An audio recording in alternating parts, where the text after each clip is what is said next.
Lotterywest's COVID-19 Relief Fund is helping Give Right provide vital school supplies to disadvantaged West Aussie kids who don't have the tools to learn. Thanks, WA. It's working. Play for WA. Hello and welcome to the Power of Participation. This is a Children's Week WA 2020 webinar. And it's sponsored, of course, by Meerilinga and the Department of Education and Lotterywest, who we just heard from, and delivered by myself, Dee O'Connor. I'm from the University of Notre Dame Australia, based in Fremantle in WA, and work in the Early Childhood Education department. We have a lot of courses there. We do teacher training for early childhood and of course primary and secondary as well, also postgraduate training, but we have some short courses too, and a very strong team of passionate early childhood educators. And it's really exciting to do something like this, to get to talk to educators that work with children from birth all the way up through to primary school, and of course most importantly to parents. You might have questions for the panel session, which is going to be on tomorrow, and you should email those through to the email address here, marketing@meerilinga.org.au, or if it's easier, you can text them through to 0418 122 521. Today we're talking about the power of participation, and it's really wonderful that we're talking about this in WA, which is one of the very few places left in the world at the moment where children and families are really free to participate. We're so blessed here that life is relatively normal, and that we're still getting to enjoy each other and be with each other. Although of course this is a webinar and not a live event as it would have been in previous years. But when we were planning it, we made it a webinar because we didn't know what was going to happen. And as it turns out, things have been really very positive in WA, and we're very, very lucky. But of course, we've all updated our tech skills in the meantime and are becoming more comfortable with things like webinars. So let's talk about participation. It's really important. It's really important for our well-being and development all our life. It's important for you as an adult, and it's important for all of the children in your life as well. Even more important for them actually, because it becomes part of who they become, because in early childhood the brain is still growing so much that what they do and what they're involved in really shapes who they will become as a person. It actually shapes brain development, participation does, and because of that, everything that they do and everything that they're involved in is of real prime importance. It will shape how they understand the world and how they act in the world. It will also shape how they understand themselves and how they are. It's a process of coming to understand ourselves. It's a process that we engage in with others. And our emotional development is a very social evolution. And if we are going to really understand the power that participation has, we really need to think about the human brain and how it's developed, and what influences it. So our sensory experiences and our emotional experiences are the things that have the biggest influence on our brain. Sensory makes sense when you think about it. The brain has no access to the outside world except through our senses. It's up there at the top of our head with no access to anything except what we bring it through our eyes, through our nose, through our mouth, through our ears, and through our touch. Or through our movement experiences, which is a sensory experience too. And our emotional experiences. Now the senses bring the emotions to us as well. So every time we see a frown, it's brought to us through the eye, but it has an emotional response. Or a cross voice, brought to us through the ears and the eyes working together. We interpret that it's negative, but it's brought to us through the senses. We have an emotional reaction to that. That is very much part of what's happening in children's brains every time there's a sensory message, that it's emotional in some cases, and therefore important for their emotional development. Or if they're playing in the sandpit and it's not an emotional experience, it's a cognitive experience, and it's building their thinking skills. So the things that really influence brain development are movement, our emotions as we experience them through relationships, and our cognition experiences, or our thinking experiences, the stimulations, the physical stimulations, and how we make sense of the world, how we play with it and reflect on it and experiment and create, and really come to understand the world we live in. And these three things are of absolute pivotal importance, and they're all to do with participation. You know, all of those community sports and playgrounds and you know, things to get children moving are not just about physical health, but also about their emotional and social well-being as well. And the opportunities that there are in communities for children to connect beyond their immediate family and to have a strong network of support and friendship around them is really wonderful for their well-being as well. And of course, the community abounds with opportunities for sensory play and sensory engagement, especially in WA, where we're really blessed with fantastic natural resources and, of course, council playgrounds and school playgrounds, nature playgrounds, and all kinds of facilities for children and families that we're still lucky enough to be able to use. But it really is very close to my heart to say that relationships and connections are of primary importance in the developing brain. And they're also a really pivotal part of participation, because they allow children to experience all of the people that are engaged in their community, to have fun and laughter with friends in their school community and in their neighbourhood community, and with their parents of friends and their neighbours, the volunteers in their community, and to feel like they're really part of something, and that they are safe there and that they belong there. And that helps them to develop a strong self-identity of who they are. And actually, to develop a strong self-identity of who you are as a person, you really need to experience a sense of belonging, and a sense of being supported within your family and within your community. We can't make it through this life alone, and we really need those around us to help us. And of course, that's the role of the family. But families also need that help and support, and that's the role of the community. And everything works together to make children feel really like it's their place, and that's what a good community is. That's how they become themselves, and how we become ourselves is through the eyes of others. That's how children experience themselves, through sharing experiences and building memories together, and seeing how others see them and coming to understand themselves like that. So the more joy that there is in that, and the more connection that there is in that, the better it's going to be for everybody. And I really believe that Australia knows this. I see it everywhere. I see families understanding it in how they engage with each other, and how they're such an outdoor lifestyle in WA, and you know, picnics and beaches and the hills and all of the fantastic nature that we have all around us really being engaged with by families together. But communities really understand it too. There's fantastic community sports, fantastic community spirit, and lots of things that children can really participate in a very holistic way. So we're really building on a fantastic foundation that's already here in WA. And this is also embedded in our country's education system and in our policies, our government policies. The Melbourne Declaration is the philosophy document of what we believe for our education system, and it states that our educational goals really prioritise activity and equality and creativity and confidence, and that children are nurtured to become engaged citizens.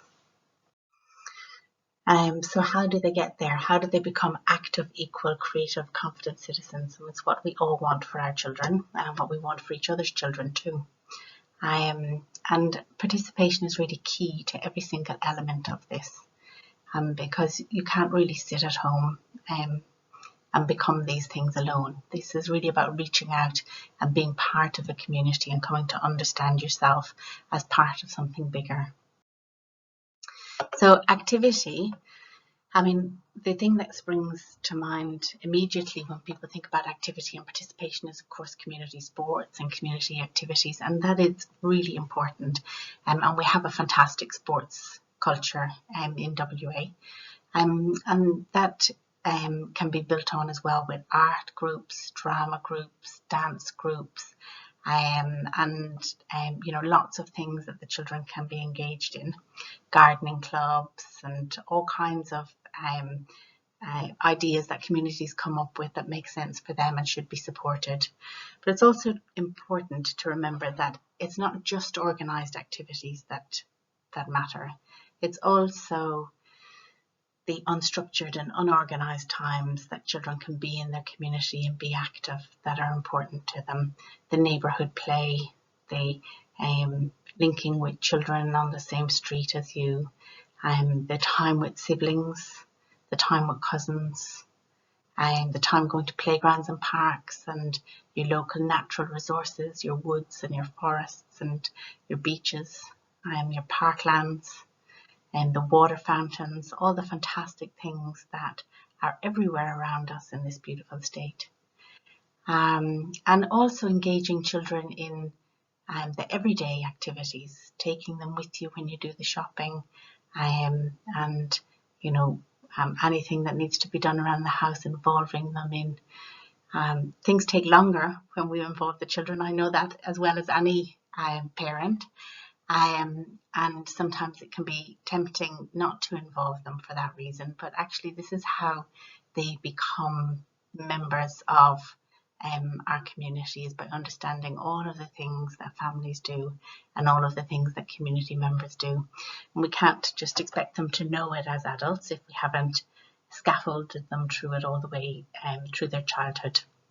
So don't shy away from bringing them to the shops and bringing them out for dinner when you go out for dinner.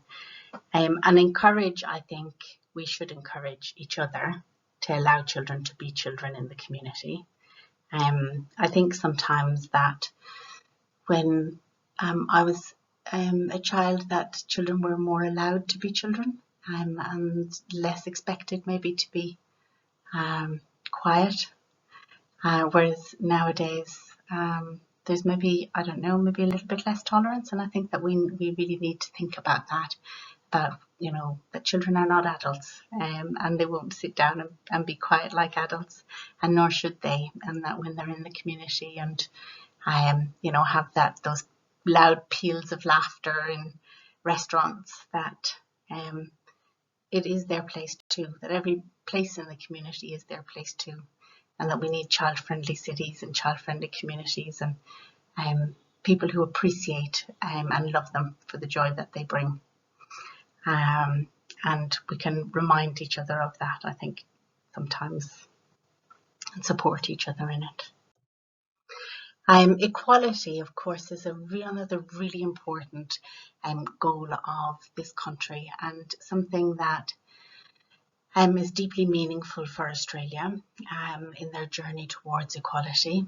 We want every child to have the best start in life, to have access to a good education and a good family life, and a community where they can identify and develop their sense of belonging in a really holistic way. And families need support with that, and communities need support with that. And the positive guidance that we can provide as adults is really important to their journey in understanding equality, and the modelling and the discussions, and the not shying away from big discussions that are sometimes needed, and understanding that there are great complications in community life everywhere, and that there are differences in opportunities that children have, and that we're all working together to try and make sure that every child has an abundance of opportunities to participate and to develop a really strong sense of themselves and their identity, and their place in this world and in this country. Creativity is one very close to my heart because creativity is really about problem solving. It's misunderstood sometimes as artistic ability, and of course that's one expression of it, but it is something that can be expressed when they grow up in any field they choose to work in. They can be a creative teacher or a creative parent, and they can be a creative early childhood educator. They can be a creative engineer, a creative scientist, a creative medical scientist. In fact, all of the breakthroughs that we would be hoping will happen in our lifetime and will come from human creativity as it pushes through boundaries and makes new discoveries. And it develops as a skill, as a problem-solving skill in early childhood, where they really need to experiment and have freedom and take risks and be connected and feel connected. We need to think long and hard about how we support creativity, allow them to get messy, allow them to push the boundaries and try new things and mix things up, and to feel loved all the way through that, so that they're always anchored as they experiment. And it's something that internationally has been falling as a human skill since the 1980s. So they've been tracking human creativity for a very long time, and it was always rising. And slowly in the late 80s started to fall and has been falling since. And there's a huge emphasis internationally on supporting creativity because of the sense of panic that governments started to feel probably about 15 years ago in relation to human creativity levels. It comes from really a lot of play and a lot of inquiry and a lot of experimentation and discovery, and because of the advent of challenges to that, I suppose, with other things that children find interesting and that aren't as interested necessarily in being as outdoors as they used to be, that the levels may be falling because of that. And if you think about your own childhood versus your children's childhood, you might, for example, think, okay, there are some key differences there. So we need to think a little bit about how we bring some of that back, some of that magic. Confidence, believe it or not, is actually quite connected to what I was just saying there about creativity. So, for example, one of the things that builds confidence is opportunity to overcome challenges and not feel a sense of failure when you encounter challenges. So I'm thinking of climbing trees, for example, you know, I always think nobody told your granny to get out of a tree, but today's child will probably definitely be told by somebody to get out of a tree. If they're climbing a tree, be careful, what are you doing, get down from there. And of course it comes from a place of care, but it is also instilling a sense of self-doubt in the child who might have been thinking, well, I thought I could do that and maybe I can't do that, so maybe I can't trust my own decision making around what I can and can't do.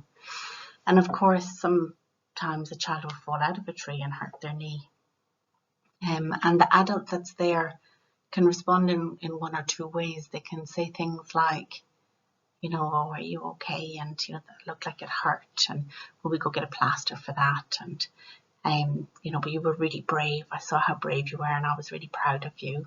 And the plaster is applied and, you know, the child feels a bit better. And of course they're going to try that tree again. And this time they may succeed. And they have overcome a challenge and made peace with not having overcome a challenge previously, so experienced failure in a way that didn't have a negative emotional response or a sense of shame. So they've engaged their own tenacity. And there's lots of unconscious things happening as well as their, brain tries to remap where it went wrong last time in mismeasuring, and doing a better job in the second attempt or the third attempt. So it's important to be supportive in those moments. And sometimes, unfortunately, I think, with the best will in the world, some adults might say, well, you fell out of that tree and I hope you learned your lesson. You shouldn't have been up there. And the child then has an emotional response to that where they feel they can't trust their own judgment and that they have done something wrong, and they have a sense of shame around that, as well as the physical pain of the sore knee. And is not as likely to have another go at that tree. So instead of the resilience that's planted in the supportive response, there's an anxiety planted in the second response. And as I say, it's not intentional. It's with all the care in the world. But you can imagine yourself the difference of how you'd feel when you responded to positively and negatively in relation to something that hasn't gone according to how you'd hoped.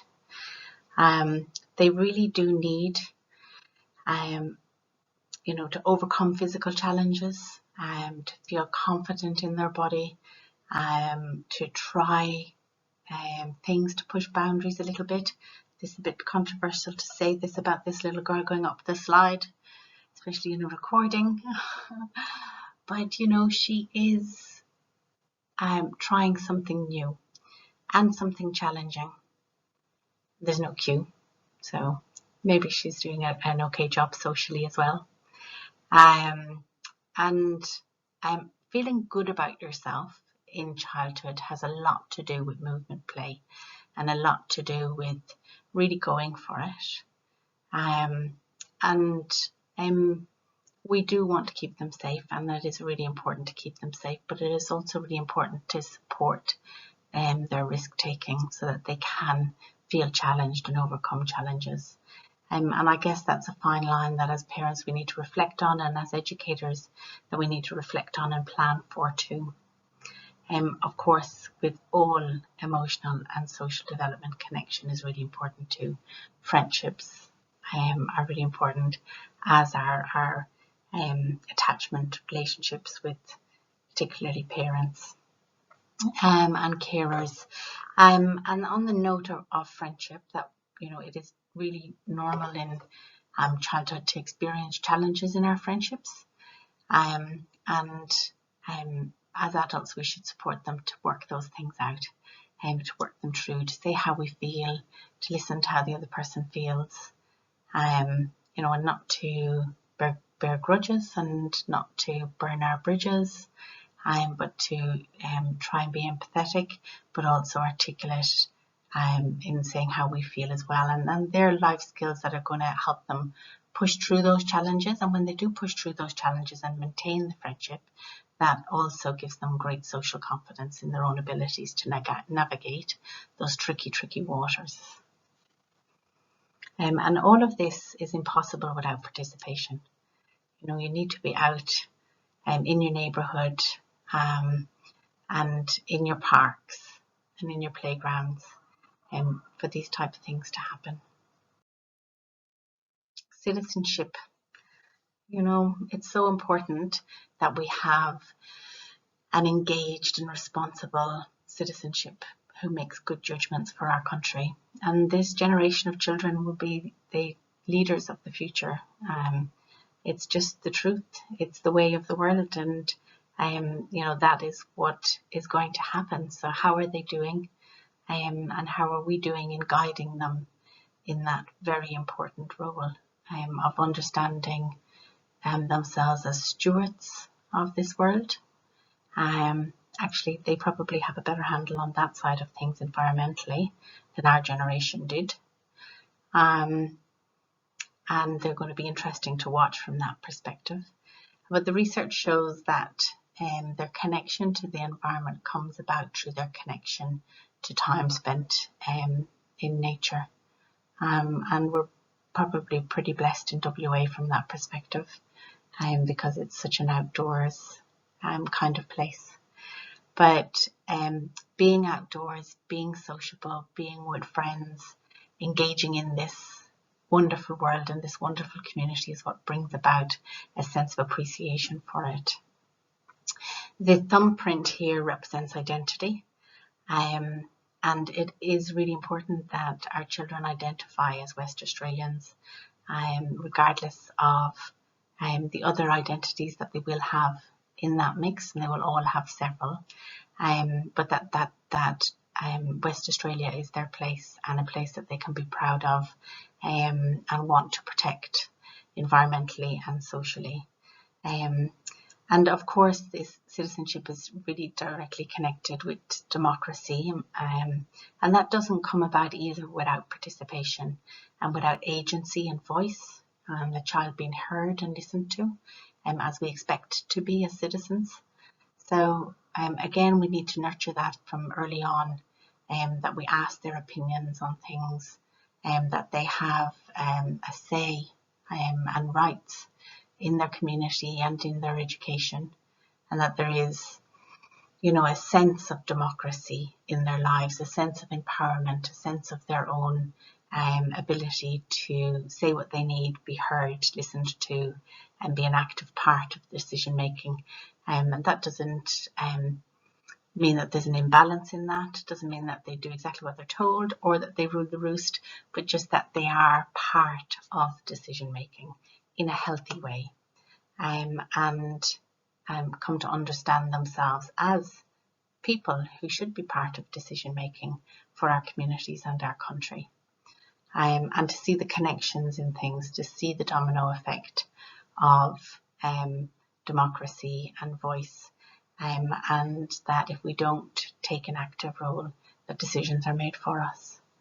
The middle picture here is to represent blue sky thinking. There's a principle in education called possibility thinking, where we don't limit the ideas but by reality, but to try and think beyond and beyond and beyond. And it's to facilitate creativity, but it also facilitates a great sense of agency, a great sense of personal empowerment.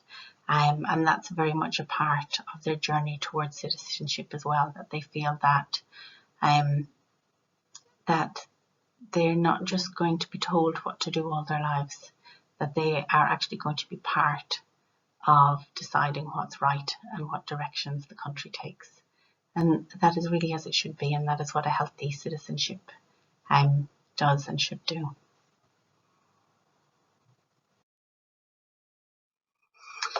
So if you think about what your children need in order to thrive, really thrive, and gain as much as possible from their participation in the community, they really need attentive, connected love and care in their family, but also in wherever they're going for their education, whether it's daycare or school, and also in their community. They should know the people in their community. They should know their neighbours. They should know their friends' parents. And they should feel this great network around them of support, that they're not isolated, that they are participants in something rich and wonderful.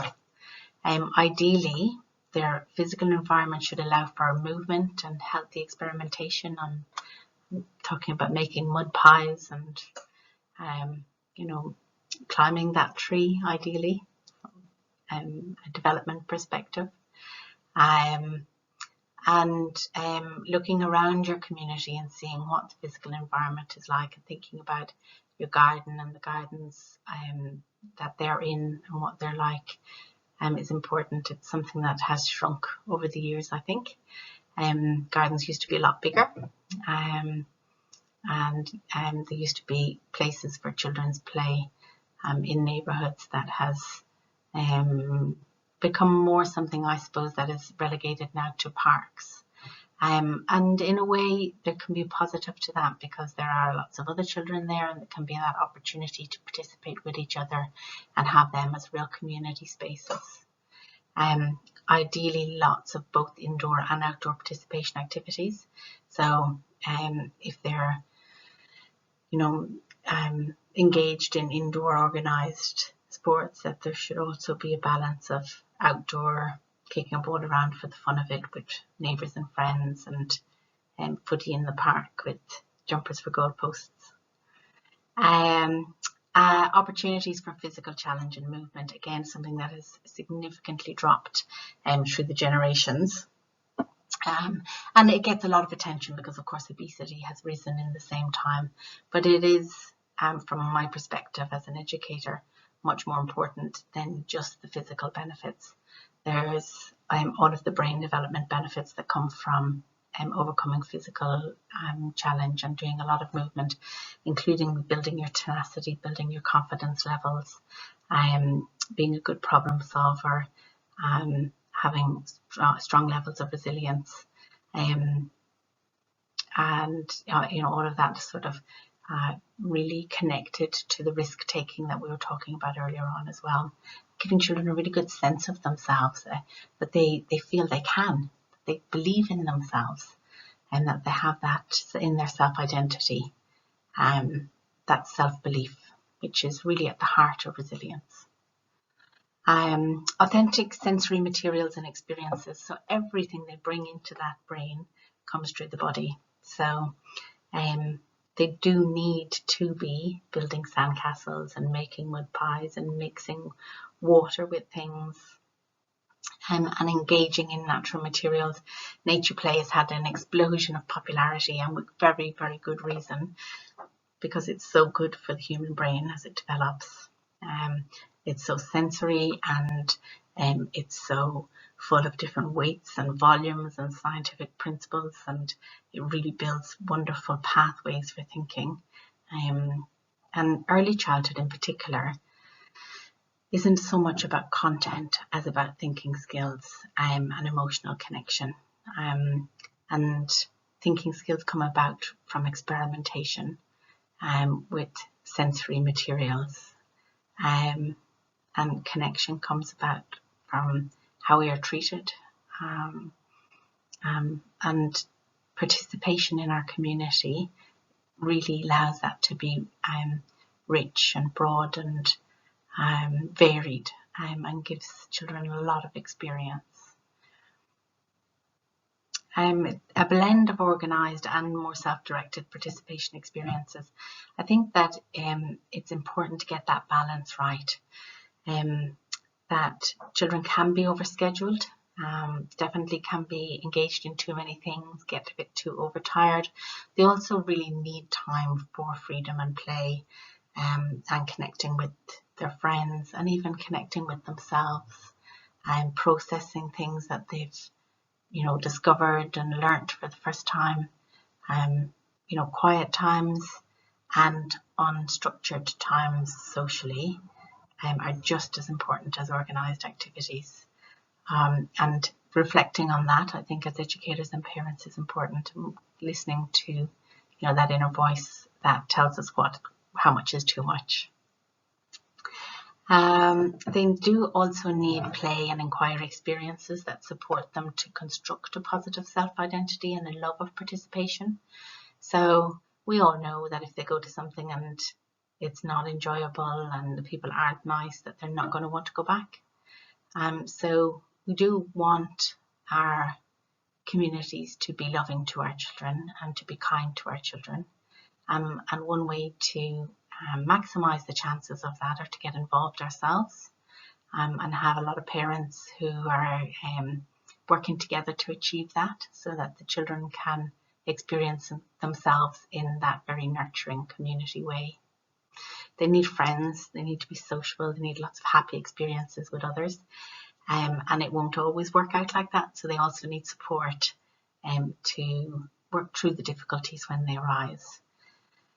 People are complicated. They're complicated at every age. You know that yourself from your own life, that sometimes you run into little speed bumps in friendships and connections that you didn't expect, and you've got to talk them out and work them out, and you've got those skills. And you know, you end up in a deeper friendship as a result, and that's healthy and good. But we didn't come to that out of nowhere. That was modelled and scaffolded for us by caring and knowledgeable adults. And we need to do that for our kids.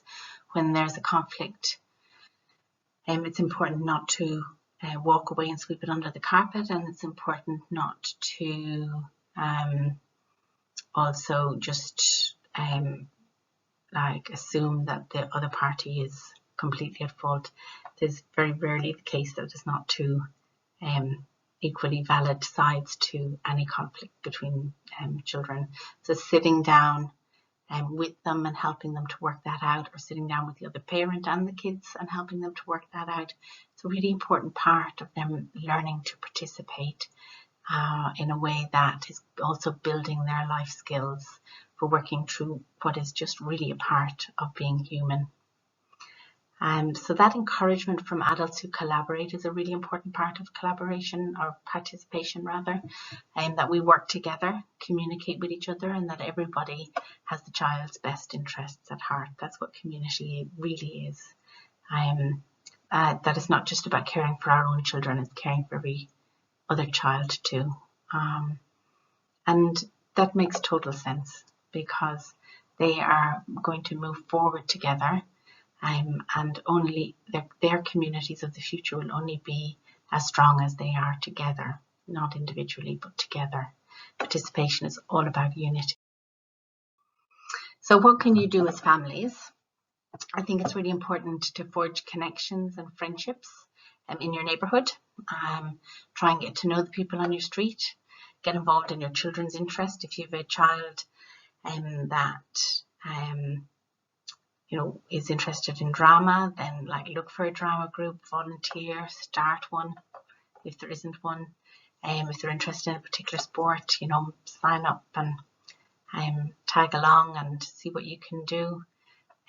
Volunteering really, really makes a difference. It's also such good modelling to them about the level of participation that they can engage in all their lives in their communities.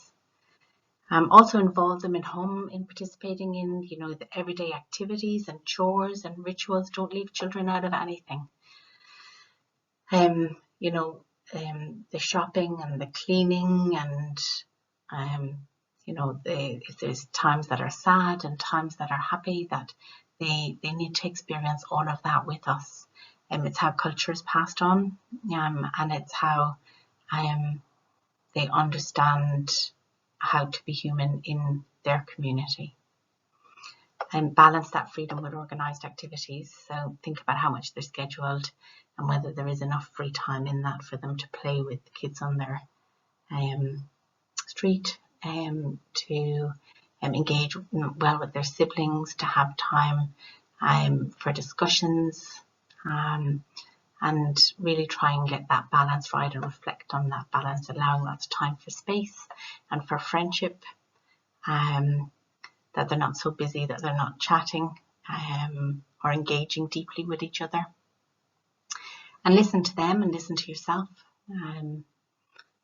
Try and tune into your own intuition about what's right and what's the right balance. For educators, I think that it's really important to support child agency, the child's voice, through democratic practices and co-participation in decision making. So citizenship isn't something that they're going to come to without a journey of being involved. You know, old-fashioned education used to just decide, the teacher decided everything and just laid that out for the children to engage in, but it's not like that now, and with good reason, you know, that we really support them to be active learners, to have choices and make their own choices, and to experience lots of freedom, you know, with the supports and scaffolds that really brings about the best outcomes for them. I can't emphasize the next one enough. Prioritise children's sense of belonging. they really need to feel that where they are is their place, and that they are seen and that they are understood and that they are valued. Ideally that they are loved. That's what the human brain responds to. It's the human design. And you need to think about, I think, as an educator, who the children that you're working with are, and whether the place that you have created reflects them so that they feel that great sense of belonging, and whether you're really responsive to the elements of identity that help them feel that you understand them. And that requires a great deal of reflection, and sometimes a great deal of reading, but it's definitely worth doing so that you understand the children that you're working with and they feel that and know that. And that's the commitment of the educator, I guess, is to put that legwork in and make sure that every child that you're working with feels that great sense of belonging and connection. And if you support their interests, then their intrinsic motivation grows. So they see themselves as somebody who wants to participate, who is a good learner, who is interested and capable. And then they turn into lifelong learners and lifelong participators. And it's when that turns off, and that intrinsic motivation, if it's externalized, you might do it for reward, might not too, but it's not really being driven from something inside them. And if it's driven from something inside them, they never need anything else. They always are lit up by participation opportunities and learning opportunities. It's a wonderful gift to give children, that they stay close to their own passions. And communities need to work together, really need to pull together, build social capital. Social capital is that indefinable something that makes a community work, that makes a community healthy. It's the caring nature between people, the connections, the trust, and people who have something to give and are willing to give. It's really important that space is made for newcomers so that they can contribute, especially in a high functioning community. Sometimes new people arrive and think, everybody's got this, I don't need to do anything, but they always need to be invited in, because the more people involved, the healthier it's going to be for the community. And sometimes if this isn't where a community is, then they can ask for and invite help. And that can be, from things like councils and funding agencies, but it can also be just from community members. Sometimes community members don't offer because they think it's not needed. But if they're asked, they will definitely get involved. So sometimes it's as simple as asking. I think that it's really important that communities are accepting of children, and that they speak up about acceptance of children and childhood and what it is to be a child, and that they do move and roll around and laugh and shout in a way that adults don't, and that we can enjoy that and be happy for them, and facilitate that in our communities, facilitate children to be children and to have a great appreciation of what it is to be a child and what childhood is. Communities can also support children through creating neighbourhood connections. Even sometimes streets get together and have things that they do as a street, all fantastic for the children. Intergenerational projects is something else that's fantastic for children as well as for older people. And there's lots of creativity in communities that you can tap into and think, what can I bring to my community to maximise the opportunities for the children to participate. Participation is really all about coming together. And what a magic time 2020 has been for helping us to understand the power of participation and understand the importance of connection, and that it fuels our well-being and it lights us up. And of course, when we're all lit up, our whole world is brighter. So it is something that everybody benefits from, and makes our children happier, makes us happier, and makes our community stronger. And that's it from me. Thank you very much. I'm Dee O'Connor from the University of Notre Dame Australia. You can get in touch with me anytime. I'm probably only down the road. And this webinar was brought to you by Meerilinga for Children's Week WA 2020 and sponsored by the Department of Education and Lotterywest. And just to remind you that you can submit questions for the panel session through email or telephone number. And you can also get a certificate of attendance by emailing the same email address. So please feel free to do that. And I can't wait to hear what questions you ask. It's going to be a fantastic panel session tomorrow. And there'll be a really great opportunity to have a rich discussion, but only if you send in those questions. Okay, look forward to hearing them. Thank you so much for listening. Take care. Bye.